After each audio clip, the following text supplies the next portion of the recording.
So today we will be looking at the story of the new hero that entered in the land of dawn. And she is none other than Hirara.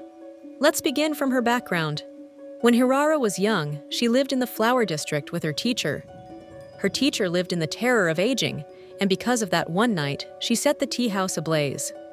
Never forget erosion is the most vile curse in this world. Only by becoming ash can fleeting beauty be saved, Hirara's teacher said, while holding young Hirara. Hirara did not scream as the silk turned to ashes. She seemed to understand the lesson in the destruction.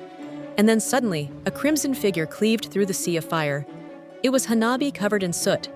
Though they had never met, Hanabi grabbed Hirara's wrist. For Hirara at the moment, the warmth of Hanabi's hand burned hotter than any flame in the inferno blaze. After that, Hirara was brought to Scarlet Sect to become Hanabi's personal bodyguard. When Hirara asked about the night again, Hanabi said she was simply saving her.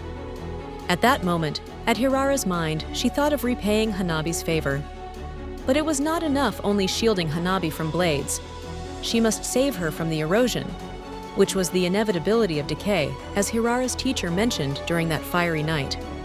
It was like an obsession, and because of that one moonlit night, Hirara pushed open to the forbidden gate and reached for the Yukifuni fans, the hellish armaments from Karazu, the first red blade that resembles fallen maples, and Mycen-E, the rose-colored blades likened to the flow of Mycen.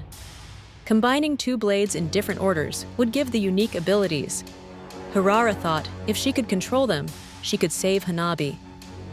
The moment she touched the armament, power surged through her body, but her physical body fell into an illusion, which was a hell beneath the Mycen-born of the great armaments.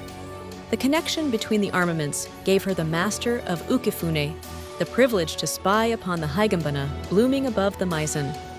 As the heir of the Scarlet Sect, Hanabi was brilliant. But as the time passed, Hirara saw Hanabi stumbling through rain and snow for the victory while being knocked down again and again to struggle back up. The cruelty of the fleeting world was like a dull blade chipping away at her. This was the erosion her teacher talked about. It had entangled Hanabi. Hirara was devastated, as in her mind, the Higambana was never allowed to wither. And to save Hanabi from the erosion and protect her beauty, she thought of bringing Hanabi with her, as only death can stop the fleeting beauty. She thought of returning to the living world. And to do so, she used Kairazu and Mycen-E to slaughter countless evil spirits and assimilate their power.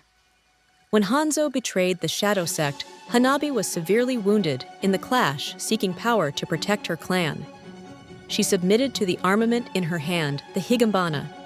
As Hanabi's consciousness sank into pitch-black river, Hanabi thought it was death pulling her. No. In fact, it was Hirara's most gentle embrace. "Let me save you from this crude, fleeting world," Hirara called softly from the bottom of the Mycen.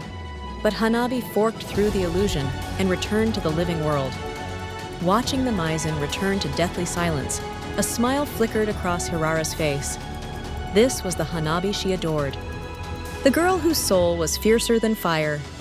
And at that moment, she gave herself wholly to the armament, because in order to save Hanabi from the erosion, there was only one place, and it was hell. Hirara was no longer herself, but a spirit walking in the living world. A calamity existing solely to save Hanabi. At last, Hirara stood before Hanabi, just as she had wished, as she walked over the corpses of her Scarlet Sect kin. The childhood companion thought dead had returned. The shock and sorrow in Hanabi's eyes eventually turned into killing, intent to protect the Scarlet Sect. So she hurled her Higambana without hesitation. For Hirara, it was everything she dreamed of. She unfurled her fangs, adorned herself in the crimson maple and the Mycen, and rushed towards a reunion she dared not disappoint. "Please embrace me." Hirara opened her arms to the cold gleam. As Hanabi and Hirara start to face off each other, Hirara gets wounded beside her face, and her tears trembled with emotions. Because as for Hirara, death was the only way to preserve beauty.